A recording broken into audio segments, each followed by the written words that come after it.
Bueno, buenas noches. Un gusto poder estar de visita, pero bueno, como soy de la casa, bienvenidos. Gracias que vinieron a la reunión. Hacía rato que no los veía por acá, pero bueno, un gusto que podamos estar de visita, de paseo. No pudimos venir el fin de semana pasado, teníamos la convocatoria con festejo incluido, pero bueno, una enfermedad no lo permitió. No era COVID, me hicieron 2 hisopados, falta de uno, pero acá estamos, gracias al Señor. Bueno, así que están estudiando Éxodo. Sí, bueno, yo digo, ya veo que le erré, y me dijeron Éxodo y están estudiando Deuteronomio, ¿no? Bueno, sería parecido. Y vienen capítulo por capítulo. Bien. ¿Alguien sabe más o menos? Bueno, ¿alguien sabe quién escribió Éxodo? ¿Quién lo escribió? ¿O quién se supone que lo escribió? Moisés. Muy bien. ¿Cuántos libros escribió Moisés? Por lo menos 5, eso sabemos, ¿no? Los 5 primeros. Y alguno más avesado. ¿Hace cuántos años se habrá escrito esto, más o menos? Qué pregunta.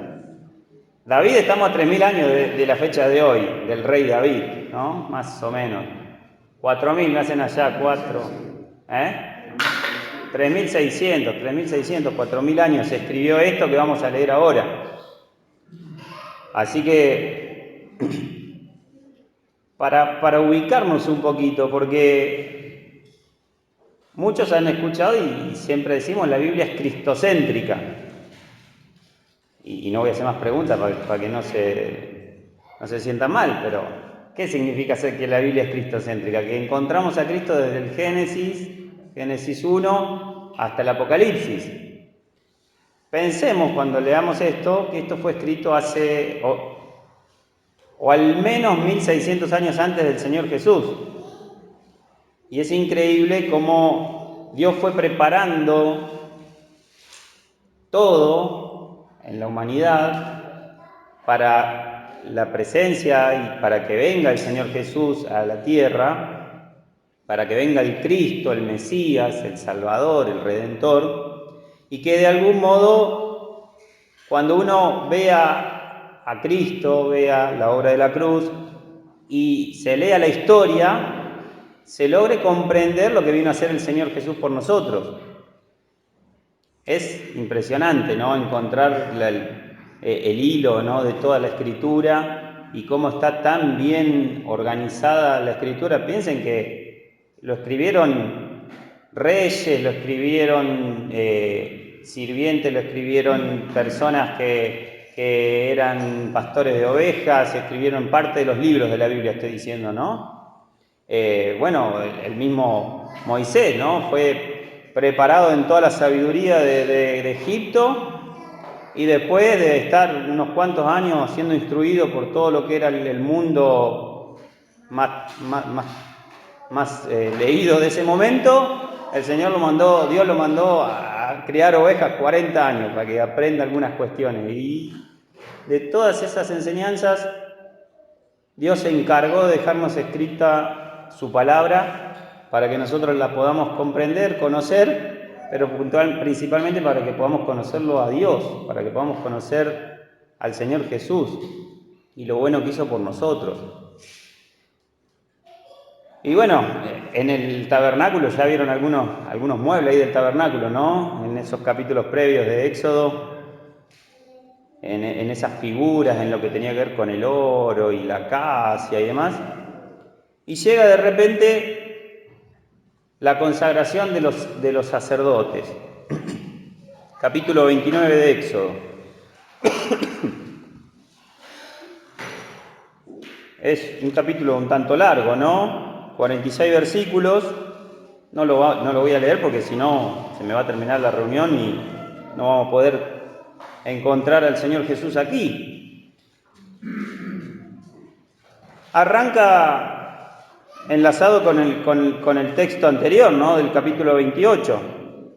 Dice el capítulo 29, versículo 1, esto es lo que les harás para consagrarlos. ¿A quién? A los que nombran en el último versículo del capítulo 28, ¿no? A Aarón y a sus hijos. Esto es lo que les harás para consagrarlos, para que sean mis sacerdotes. Y empieza el relato de lo que tenían que hacer para consagrar a Aarón y a su descendencia, a sus hijos y a la familia de Aarón. Toma un becerro de la vacada y 2 carneros sin defectos, y panes sin levadura, y tortas sin levaduras amasadas con aceite, y hojaldres sin levaduras untadas con aceite, las harás de flor de harina, de trigo. Y sigue el relato de cómo tenían que consagrarse. Del versículo 1 hasta el versículo 36, 37 de este capítulo, está toda la consagración de estos sacerdotes.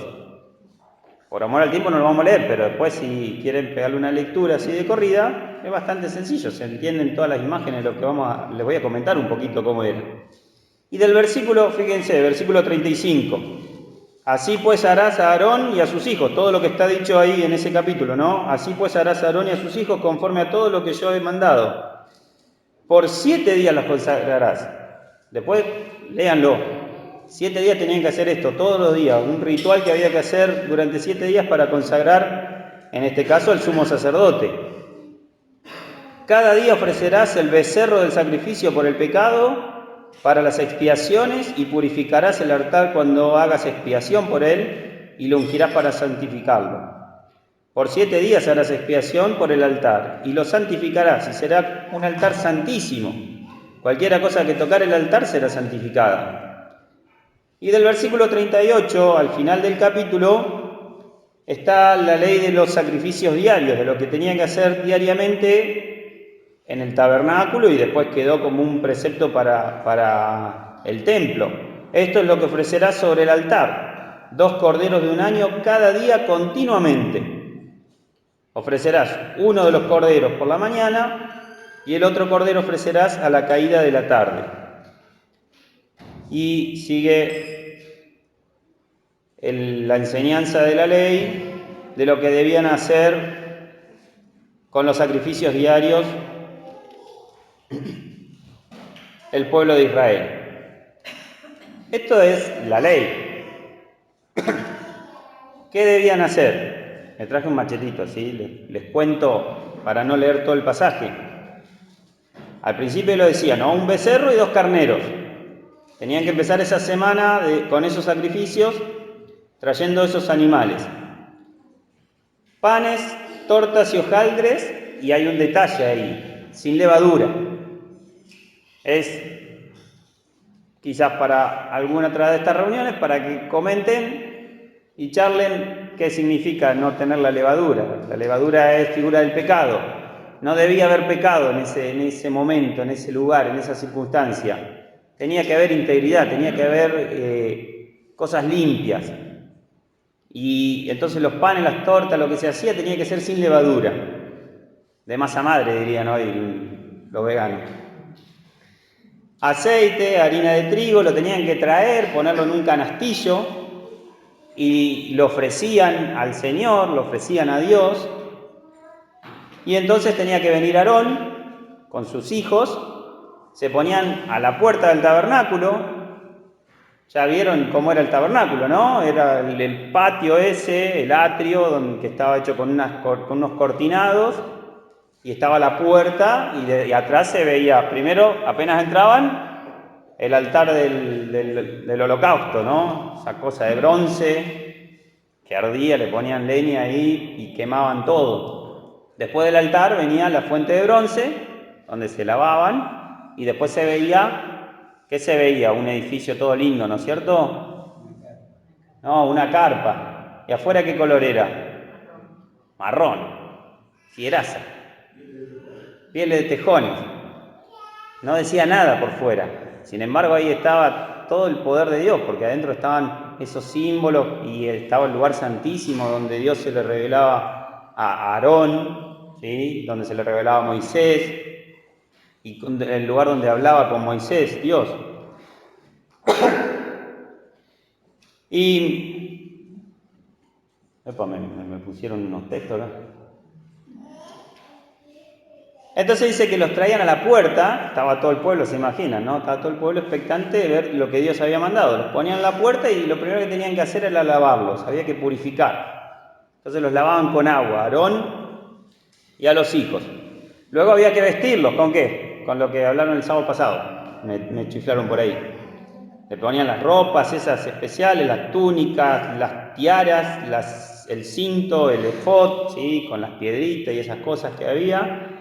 La mitra, Aarón, el gorrito, y luego se los ungía con aceite.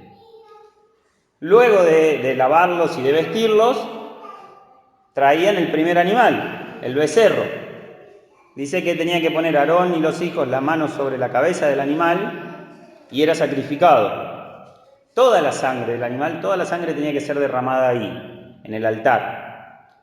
Pero parte del animal se debía quemar en ese lugar, en el altar, ¿sí? Y parte del animal se debía quemar afuera, dice. En esto también hay enseñanza y hay un ejemplo de la muerte del Señor Jesús, que Él murió afuera de la ciudad de Jerusalén. Y si prestamos atención a una frasecita que está ahí, dice que lo que se quemaba afuera, porque los restos que se llevaban del animal afuera del campamento debían ser quemados también, y ese era como una ofrenda por el pecado. La ofrenda por el pecado se hacía afuera del lugar del tabernáculo. Ahí lo que se estaba haciendo era la ofrenda por la consagración de los sacerdotes. Ese olor fragante a Jehová que está en este capítulo es la ofrenda por la consagración de estos sacerdotes. La del pecado afuera. Y luego de ese animal, de ese becerro, se traía 2 carneros, decía. Uno había que ofrecerlo todo sobre el altar, o sea, había que sacrificarlo, derramar la sangre y quemarlo todo en el altar del holocausto. Y el segundo, con el segundo animal, se hacía algo distinto, que está en el versículo 20. Matarás el carnero y tomarás de su sangre y la pondrás sobre el lóbulo de la oreja derecha de Aarón, sobre el lóbulo de la oreja de sus hijos, sobre el dedo pulgar de las manos derechas de ellos y sobre el dedo pulgar de los pies derechos de ellos, y rociarán la sangre sobre el altar alrededor. ¿Sí? Había una consagración ahí, una imagen en lo que escuchaba el sacerdote, en lo que hacía el sacerdote y por dónde andaba el sacerdote. Y luego de sacrificar los animales, se tomaba parte de ese segundo carnero, ¿sí? No se quemaba todo, sino que se cocía, se hacía un asado. Dije, 7 días estaban haciendo esto, y de esa carne comían Aarón y los hijos. Así que, más allá de todo lo que le pasaba, pues le tiraban aceite, los rociaban con sangre. Uno lo lee así rápido, pero quedaban hechos una cosa media. ¿Vieron el Salmo 133? Dice como el rocío que baja de Hermón, o sea, da una imagen de unidad, y dice el aceite que baja de la cabeza de Aarón por las barbas, o sea, lo rociaban todo. Pero bueno, de ese segundo animal comían y traían las tortas, traían estas cosas que leímos en los primeros versículos, el pan, los hojaldres y el aceite. Lo ponían en un canastillo y lo mecían, ¿sí? Hacían una imagen que se lo ofrecían a Dios y eran sacrificios de paz, dice el versículo 28. Esa es la ley que Dios le da al pueblo para consagrar a Aarón y a su familia. Aarón era levita, era de la tribu de Leví, y quedó el estatuto, dice, esto es un estatuto perpetuo para ustedes, le dice Dios a Moisés, le da la ley a este pueblo. Sin duda, desde ese momento en adelante, hubo gente muy fiel que prestó atención a lo que Dios mandaba, y de ahí en adelante el sacerdocio, con los altibajos y los ponchazos que tenían estos israelitas, ¿sí? Porque cuando leemos la historia vemos un pueblo que siempre iba por ahí, estaban súper entusiasmados y hacían todo lo que Dios pedía, y por ahí se olvidaban de Dios, se olvidaban de los sacrificios, todo. Sin embargo, esa familia de Aarón era la que tenía que llevar el sacerdocio, y quienes ministraron todo lo que Dios mandó acerca de lo que debían hacer en el tabernáculo y en el templo. Después, cuando vienen los reyes, cuando viene la época de los reyes, hay una historia ahí de un rey que en un momento había hecho todas las cosas muy bien, y en un momento dice: voy a ofrecer el incienso. Y lo paran los sacerdotes y dicen: no, rey, no podés. Esto le corresponde a los hijos de Aarón, porque hay una norma que Dios dio. No, yo lo voy a hacer. Y ese rey terminó con una lepra, terminó con un castigo de parte de Dios. Hubo gente que se encargó en el pueblo de Israel de prestar atención y de cumplir con todos estos ritos y estas cuestiones que marcaba la ley. Ahora, ¿qué para nosotros, no? Porque esto era para ese pueblo, y decía al principio, Dios preparó y dejó ejemplos en el Antiguo Testamento para que podamos encontrar la obra del Señor Jesús a nuestro favor. Y supongo que si están leyendo Éxodo, tienen que haber leído en algún momento alguna porción de Hebreo, me imagino. Es imposible no entender o no querer estudiar qué de la ley, qué de todos estos preceptos que Dios le dio al pueblo de Israel, cómo se entienden para nuestra época, para lo que hizo el Señor Jesús por nosotros. Hay que ir a Hebreos, hay que leer Hebreos. En Hebreos está de forma clara que de todo el Antiguo Testamento nos habla de Cristo. ¿Y por qué está Hebreos? Vamos a Hebreos, vamos al Nuevo Testamento a leer algunos versículos allí.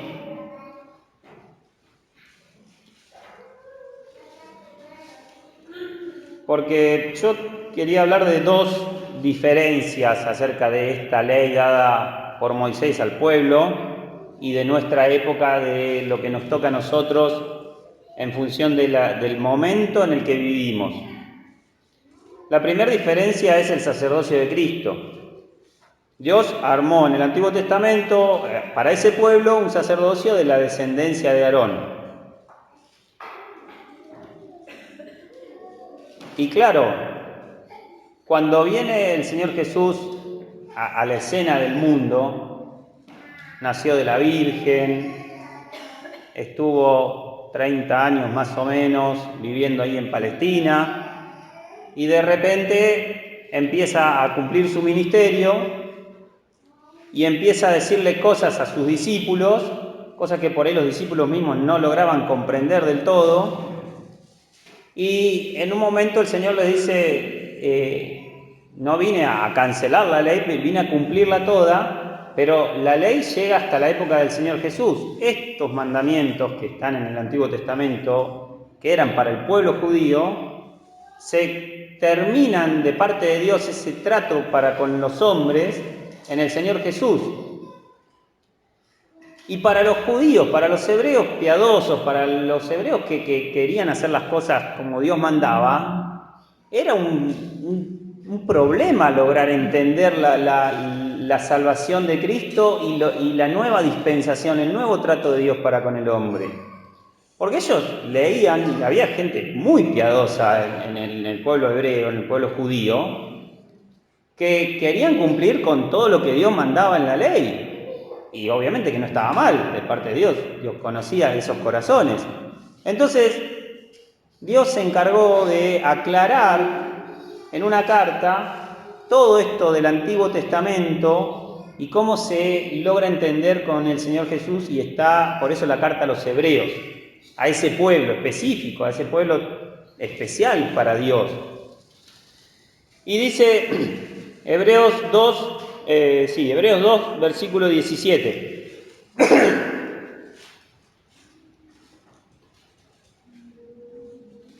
por lo cual debía ser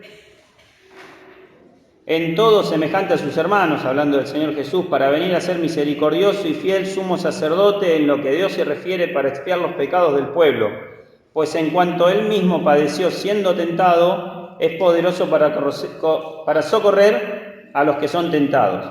Por tanto, hermanos santos, participantes del llamamiento celestial, considerad al apóstol y sumo sacerdote de nuestra profesión, Cristo Jesús. El Espíritu se encarga de escribir y de plasmar y de que el pueblo hebreo y de que nosotros consideremos al Señor Jesús como nuestro sumo sacerdote. Que pensemos y podamos observar al Señor como ese que tenía que oficiar por todo el pueblo, un trabajo arduo, ¿sí? Tenía que ofrecer sacrificio por sí mismo, ofrecer sacrificio por el pueblo, y cada vez que venía algún israelita y decía, vengo a confesar algo, y traía un animalito y había que sacrificarlo y poner la sangre, etc. Y todo un trabajo que tenían que hacer. El Espíritu Santo nos dice, bueno, todo eso que pasó, ahora consideremos al Señor Jesús. Miren, en Hebreos 4:14 nos habla de que el Señor Jesús traspasó los cielos. Hebreos nos explica por qué el Señor Jesús es superior. ¿Sí? Dice, no puede compadecerse de nosotros, es decir, no nos tiene lástima y no nos salva de lástima, sino que nos salva porque Él, y es poderosa su salvación, porque Él fue tentado en todo, pero sin pecado. Esto está en el 4, versículo 15. En el capítulo 5 habla de que no fue tomado entre los hombres, porque Aarón, leíamos ahí que dice, bueno, que venga Aarón, que se pare en el tabernáculo ahí en la puerta, y había que lavarlo y vestirlo y rociarle el aceite y hacer todos los sacrificios de los animales. Bueno, el Señor Jesús no fue tomado de esa familia. El Señor Jesús fue provisto por Dios y para Dios. Es quizás hasta un poquito difícil de entender, pero este gran sumo sacerdote que nos convenía a nosotros fue provisto por Dios y para Dios, porque necesitaba de este sumo sacerdote perfecto. Después en Hebreos está en el capítulo 5 y también en el capítulo 6 y en el capítulo 7 habla del sacerdocio del Señor Jesús según el orden de Melquisedec. ¿Y qué es esto del orden de Melquisedec? Fíjense, capítulo 5, versículo 6. Como también dice en otro lugar, tú eres sacerdote para siempre según el orden de Melquisedec. Y Cristo en los días de su carne, ofreciendo ruegos y súplicas con gran clamor y lágrimas al que le podía librar de la muerte, fue oído a causa de su temor reverente, y aunque era hijo, por lo que padeció, aprendió la obediencia, y habiendo sido perfeccionado, vino a ser autor de eterna salvación para todos los que le obedecen, y fue declarado por Dios sumo sacerdote según el orden de Melquisedec. ¿Quién es este Melquisedec? ¿Y por qué se encarga también el Espíritu de instaurar este orden? Porque para los hebreos el orden del sumo sacerdote y el que reemplazaba al sumo sacerdote tenía que haber uno, ¿sí? Murió Aarón, alguno de sus hijos, porque algunos de los hijos de Aarón hicieron las cosas mal y el Señor juzgó, pero alguno de sus hijos tomó el lugar del sumo sacerdote, ¿sí? Que una vez por año entraba al lugar santísimo y todo lo que se hacía. Murió ese segundo que lo suplantó a Aarón, pusieron al nieto, ¿no? Y murió ese después de varios años y pusieron al bisnieto, y así. Iban sucediéndose los sumos sacerdotes. Después, en la época del Señor, estaba tan tergiversado que habían 2 sumos sacerdotes, pero bueno, eso es historia.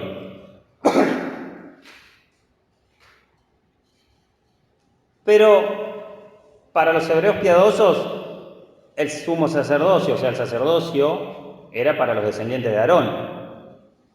Y el Señor Jesús, ¿Aarón de qué tribu era?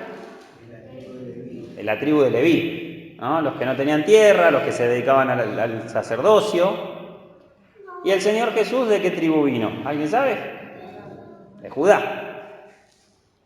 Entonces, para los hebreos era imposible que el Señor Jesús, que Cristo o que Jesús sea sumo sacerdote, porque Dios había dictaminado que el sumo sacerdote era de la descendencia de Aarón.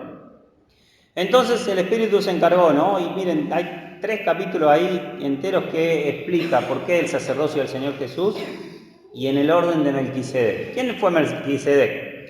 Mucho antes de Aarón, ¿sí? Mucho antes, muchos años atrás, estaba Abraham y con su sobrino Lot, y viene una situación ahí, una batalla, vienen unos reyes y lo agarran a Lot y se lo llevan preso, cautivo. Entonces viene Abraham, junta a sus criados, se arma un pequeño ejército y los sale a buscar.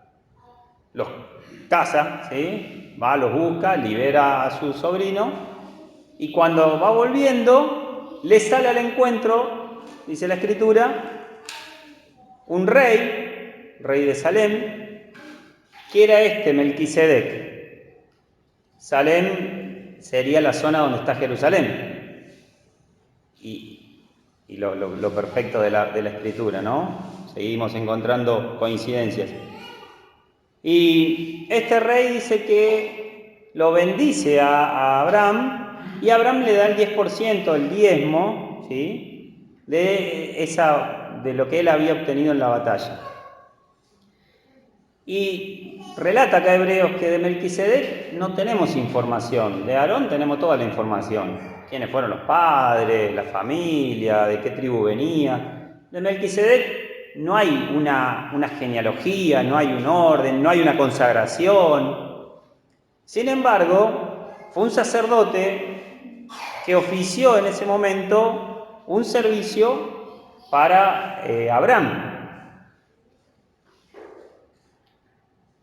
¿Bajo qué orden? ¿Bajo qué directiva? ¿Bajo qué organigrama, si queremos ponerle el nombre? Bajo el orden de Dios. Y entonces, en ese ejemplo, la palabra nos trae que el Señor Jesús es nuestro sumo sacerdote, y es un sumo sacerdote que nos convenía, que nos servía, y que, aunque era el Hijo de Dios, tuvo que ser obediente a Dios mismo. Y con habiendo sido perfeccionado, dice, vino a ser autor de eterna salvación, y le explica a los hebreos, muchachos, lo de Aarón y lo de la ley ya pasó. Hoy está instaurado el sacerdocio de Cristo. Y vamos a leer un poquitito más, porque el sacerdocio del Señor fue acá en la tierra, ¿sí? Estando ya presente Cristo, dice el capítulo 9, versículo 11, pero quiero que leamos algunos versículos del capítulo 10.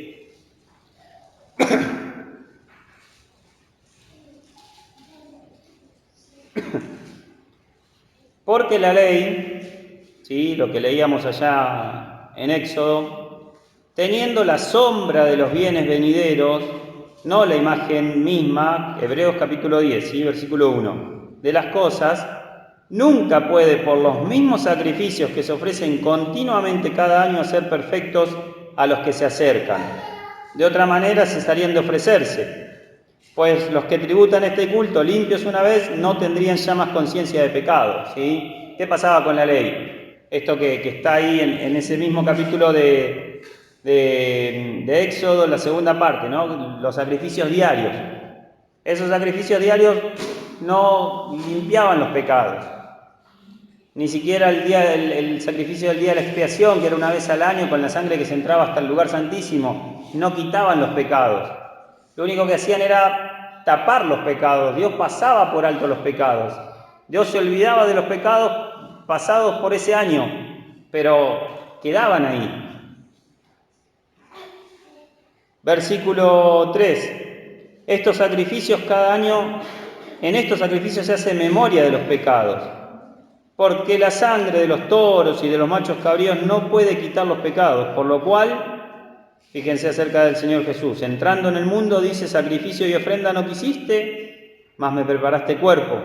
Holocaustos y expiaciones por el pecado no te agradaron. Entonces dije, he aquí que vengo Dios, para hacer tu voluntad, como en el rollo del libro está escrito de mí. Versículo 10. En esa voluntad, la voluntad del Señor Jesús, somos santificados mediante la ofrenda del cuerpo de Jesucristo, hecha una vez y para siempre. Versículo 14. Porque con una sola ofrenda hizo perfecto para siempre a los santificados. Y acá nos explica la palabra, la obra del Señor Jesús, siendo el Cordero que se entregaba, que moría por ese pecador. El Señor Jesús hizo su ofrenda, dice el versículo 10, de forma voluntaria. ¿Sí? ¿Qué pasaba con el becerro y los carneros? Los llevaban con una soguita, ¿no? Iban voluntariamente a decir, mátenme a mí por Aarón y por lo que hicieron esto. No, los llevaban. El Señor Jesús, ¿por qué es perfecta la obra para nosotros? Porque Él se ofreció por nosotros. Dios mismo nos hizo nos abrió el camino para la salvación, porque el Señor, con su ofrenda de su propio cuerpo, fue voluntaria y vino a morir en la cruz por cada uno de nosotros. Miren si no es grande el sacerdote que tenemos. Que dice ahí unos capítulos antes que traspasó los cielos, está en la presencia de Dios, es nuestro abogado, habla con el Padre y cada vez que nos mandamos alguna y hay un acusador, ¿saben? La Biblia dice que el diablo se presenta en la presencia de Dios y acusa a los propios hijos de Dios. Dice, mirá, Huguito, este es el que salvaste, mirá lo que está diciendo ahí, lo que está pensando. Mirá Hernán, ¿viste? Mirá Alu, la que está, ¿Y quién está ahí? El Señor dice, mirá, las marcas. Yo me ofrecí voluntariamente y pidió perdón por sus pecados. Miren, es grandiosa la sangre de Jesucristo, su Hijo, nos limpia de todo pecado. Qué salvación tan grande, qué sumo sacerdote tan perfecto que tenemos.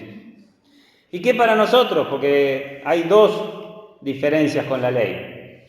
El sacerdocio de Cristo y ahí cerquita el que sigue, 1 Pedro, después de Santiago.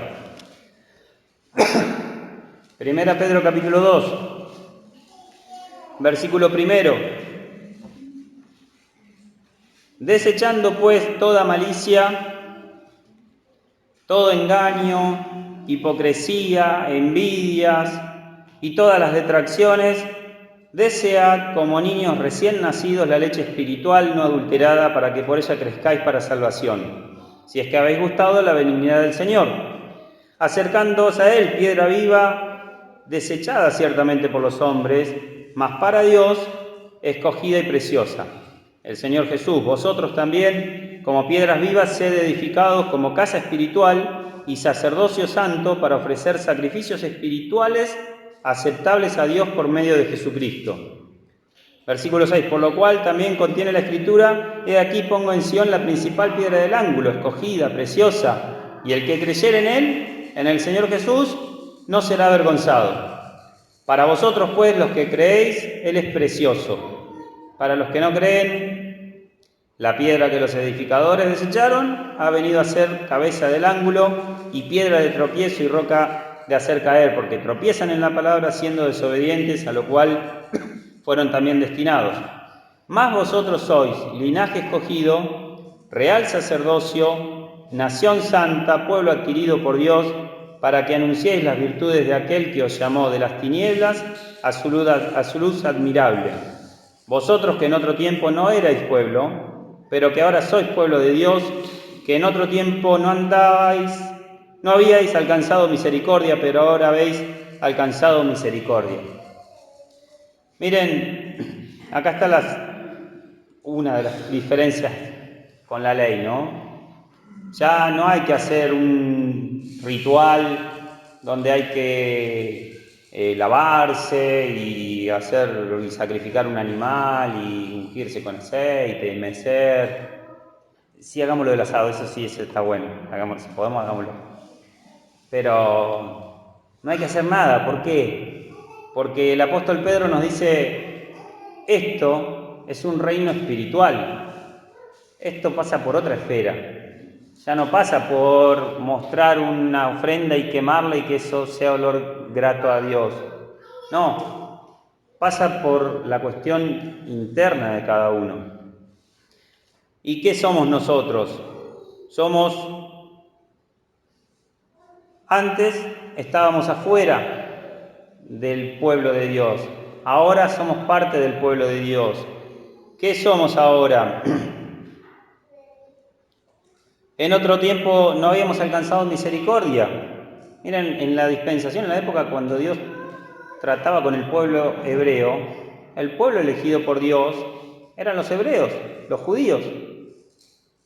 Y el resto eran naciones paganas, estaban excluidos de algún modo de esa relación que Dios tenía con ese pueblo especial. ¿Y para nosotros qué? Y para nosotros la posibilidad de ser parte del pueblo de Dios. Somos un linaje escogido. Aarón tuvo su linaje y fue un linaje escogido para cumplir con el sacerdocio. Bueno, nosotros tenemos un real sacerdocio. Somos una nación santa. Fíjense, somos un pueblo adquirido por Dios para que anunciemos todas las cosas buenas del Señor que nos llamó de las tinieblas a su luz admirable. Sacrificios espirituales, real sacerdocio, nación santa. Eso es la posición y la posibilidad que tenemos hoy de adorar, de entrar a la presencia de Dios, de ser sus hijos, de disfrutar de todas las bendiciones de ese sumo sacerdote que nos conviene, que nos convenía, del Señor Jesús, que vino a morir en la cruz voluntariamente por nosotros. Y en todas esas imágenes del Antiguo Testamento podemos comprender un poquito el plan de salvación de parte de Dios. Muchos años, muchos animales murieron por el pecado de esos hebreos, de esos israelitas.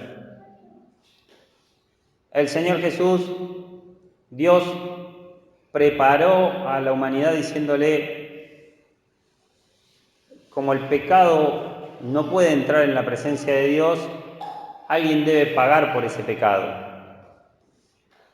¿Y cuánto vamos a pagar por el pecado? Cada uno podría poner el precio de su propio pecado, ¿no? Entonces yo podría decir, y con 10 pesitos ya está, lo hago. Y otro podría decir, y no, yo voy a ir caminando hasta Luján, no sé, cualquier cosa. Bueno, no es subjetivo, no es en lo que uno defina qué le voy a dar a Dios por mi salvación. Pasa por lo que Dios valúa en el pecado. Y como es una cosa muy tan seria, mandó al Señor Jesús, vino Él mismo, Dios mismo se humanó y vino a morir en la cruz por nosotros. Murió en la cruz, resucitó, ascendió a los cielos, traspasó los cielos, dice Hebreos, y hoy es nuestro sumo sacerdote. Miren qué posición tan linda que tenemos en esta época, en esta dispensación. ¿Qué nos toca a nosotros? Consagrarnos. Entonces vamos a traer agua acá en la puerta. No hay que hacer ritual. El pueblo adquirido por Dios es un pueblo espiritual, es su iglesia. ¿Cómo me consagro? Y me consagro espiritualmente. Me consagro para su obra, me consagro para contar las virtudes del Señor, para predicar el Evangelio, para contarles a otros lo que me hizo bien a mí, que llegue a otros. Ojalá que todos los que están acá, veo muchas caras nuevas y la verdad que me pone muy contento. Hacía falta irse me pone muy contento, ¿no? Que la iglesia sigue predicando al Señor Jesús como Salvador para cada uno y para cada persona que se acerca. Es para lo que el Señor Jesús nos salvó también, para que anunciemos estas virtudes del que nos llamó de esas tinieblas a su luz admirable. Ojalá que todos en esta noche, los que están acá, puedan tener esta certeza de que son parte de esta nación santa. Si no tenés esta certeza, pensá en la obra de Cristo, en ese sacrificio perfecto, como le habíamos hecho una vez y para siempre, y concordá con Dios, decirle: te pido perdón por mis pecados, porque mis pecados hicieron tu sacrificio, yo te llevé a la cruz, te pido perdón, concordá con Cristo, y de ahí en más, sacrificios espirituales que confiesan el nombre del Señor Jesús. Una vida con el Señor es la mejor vida, sin ninguna duda, y no solamente tiene promesas de esta vida, sino que tiene promesas eternas, vida eterna, eternidad junto con el que nos creó, con el Señor Jesús. Oramos para terminar. Padre que estás en el cielo, te damos gracias por tu palabra. Gracias, Señor, porque dejaste todo preparado para que podamos conocerte como este sumo sacerdote que nos convenía, que nos conviene. Gracias, Señor, porque estás en la presencia del Padre, estás en el cielo, en la eternidad. Como dice tu palabra, eres nuestro abogado, estás constantemente limpiándonos de nuestros pecados. Señor, gracias porque pudimos conocerte como Salvador de nuestras vidas, y gracias porque diariamente podemos gozar de tu amistad, gozar de tu compañía, de tu paz, Señor. Bendice este mensaje, esta palabra dada hoy. Si alguien, Señor, aún está batallando en su corazón para dejarte el lugar como Señor de su vida, Salvador, Señor, utiliza a tu iglesia, a los siervos, a todas las conversaciones, lo que charlemos. Pero, Señor, que no se vaya de este lugar sin aceptarte, sin tener la seguridad del alma, que pueda, Señor, disfrutar en su corazón también esta salvación tan grande. Gracias, Señor, porque somos tus hijos, porque nos has redimido. Gracias porque podemos disfrutar de la comunión en este lugar. Gracias por todo lo que has provisto, Señor, para nosotros. Y rogamos que nos acompañes en el resto de la noche. Te agradecemos por los alimentos que vamos a compartir. Y rogamos tu bendición luego al retirarnos. Lo agradecemos todo en el nombre del Señor Jesús. Amén.